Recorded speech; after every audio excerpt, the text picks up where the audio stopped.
Haleluya, haleluya, puji Tuhan. Shalom saudara-saudara yang diberkati Tuhan dimanapun pada saat ini kita berada. Dan senang sekali saya kembali boleh menyapa kita semua. Dan kita akan bersama-sama merenungkan kebenaran firman Tuhan yang menjadi berkat bagi kehidupan kita semua. Hari ini saudara, kita baca dari 1 Korintus pasal 1 ayat yang ke-27 dan 28, bahkan sampai kita ayat 29.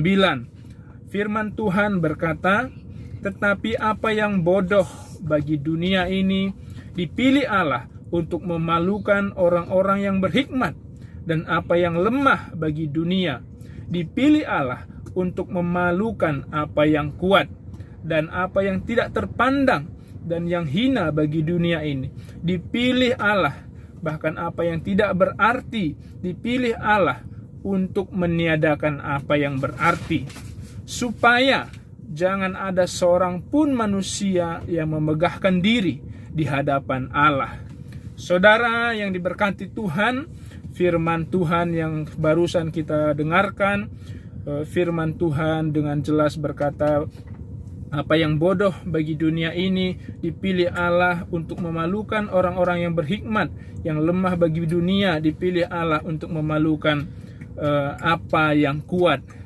Nah saudara, di dalam Tuhan seringkali ketika Tuhan memakai seseorang atau ketika Tuhan mau melakukan sesuatu, seringkali yang Tuhan pakai, yang Tuhan cari tidak selalu orang-orang yang hebat, orang-orang yang terpandang, orang-orang yang terpengaruh, orang-orang yang punya kepandaian, kecakapan. Tetapi seringkali kadangkala Tuhan juga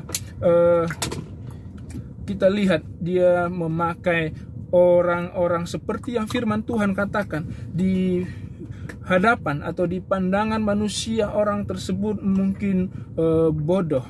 Di pandangan manusia orang itu mungkin orang lemah, orang yang tidak berhikmat, orang yang tidak pintar.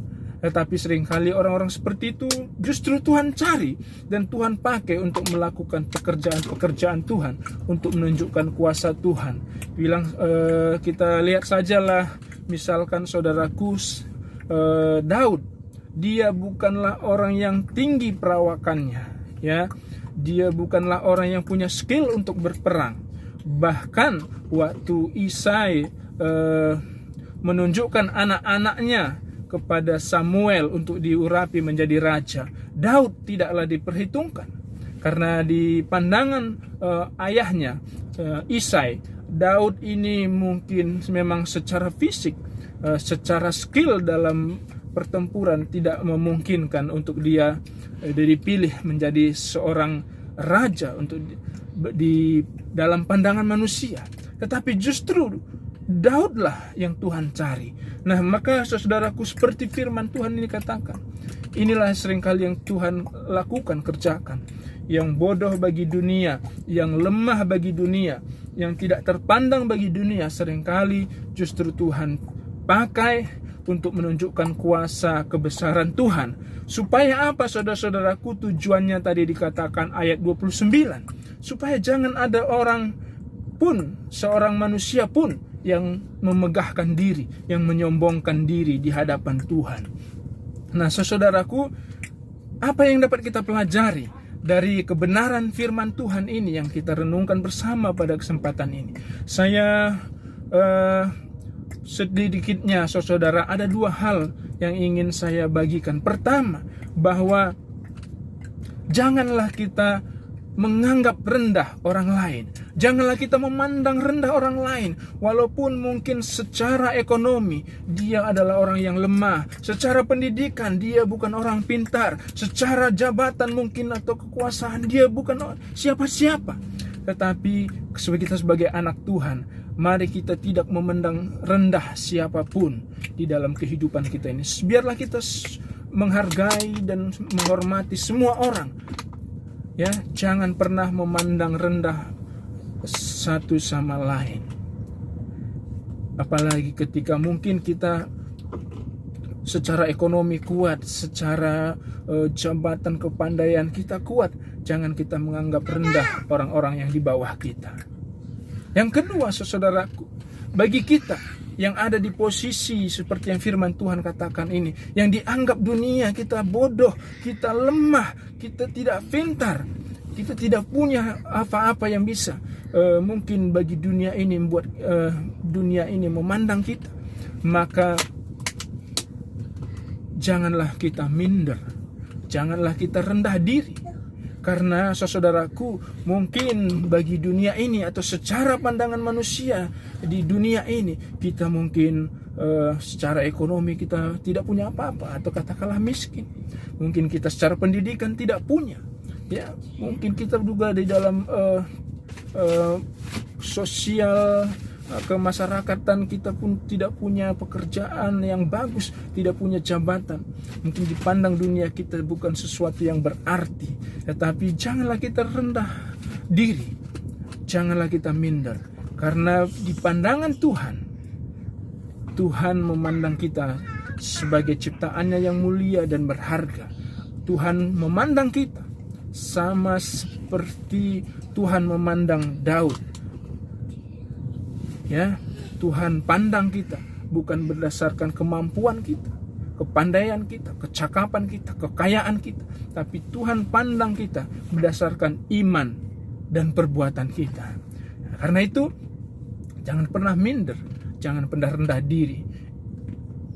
Percaya saja kepada Tuhan, saudaraku, bahwa seperti firman Tuhan ini, Tuhan bisa sanggup mengangkat kita, mengubahkan kehidupan kita kalau kita percaya sungguh-sungguh di hadapan Tuhan dan berusaha berjuang dengan sungguh-sungguh. Segala sesuatu bisa terjadi. Kata firman Tuhan, Tuhanlah yang mengangkat orang, dan Tuhan bisa mengangkat orang, meninggikan orang, tapi Tuhan juga bisa merendahkan orang. Kalau orang yang dia merendahkan hati di hadapan Tuhan, Tuhan bisa mengangkat, meninggikan dia. Tapi kalau orang yang meninggikan hati, Tuhan bisa merendahkan. Karena itu, saudaraku, hidup kita sebetulnya ada di tangan Tuhan. Maka jangan pernah rendah diri, jangan pernah minder apapun situasi kehidupan, kondisi kita. Jadi saudaraku, pertama, kita jangan pernah memandang rendah orang lain. Yang kedua, kita jangan minder, kita jangan rendah diri. Tuhan memandang kita berdasarkan iman dan perbuatan kita, bukan berdasarkan status sosial kita. Nah, saudaraku, dan selanjutnya, seperti saya katakan bahwa percayalah, Tuhan bisa mengubah kehidupan kita. Tuhan bisa mengangkat kita selama kita percaya, mengandalkan Tuhan, dan bekerja keras sungguh-sungguh. Walaupun mungkin saat ini dunia, orang-orang di sekitar kita menganggap kita rendah, memandang kita hina, tapi kalau kita percaya kepada Tuhan, mengandalkan Tuhan, berjuang, bekerja keras, bekerja dengan pintar, maka Tuhan bisa mengangkat kita. Tuhan bisa meninggikan kita. Untuk apa? Sekali lagi, untuk kemuliaan nama Tuhan. Bukan untuk kesombongan kita, untuk meninggikan diri kita, tetapi untuk menunjukkan kuasa kebesaran Tuhan, sehingga tidak ada orang di dunia ini, seorang manusia pun yang dapat meninggikan diri di hadapan Tuhan.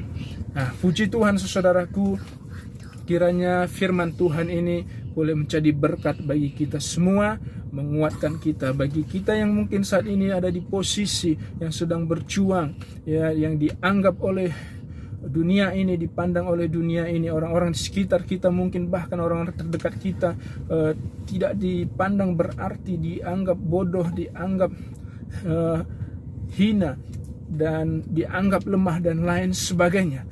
Jangan rendah diri, jangan kita menjadi minder, tapi tetap percaya pada Tuhan, andalkan Tuhan, dan bekerja keras, bersungguh-sungguh percaya kepada Tuhan. Tuhan bisa mengangkat hidup kita. Dan bagi kita, saudaraku, juga semuanya kita, mari kita belajar untuk tidak pernah menganggap rendah orang lain.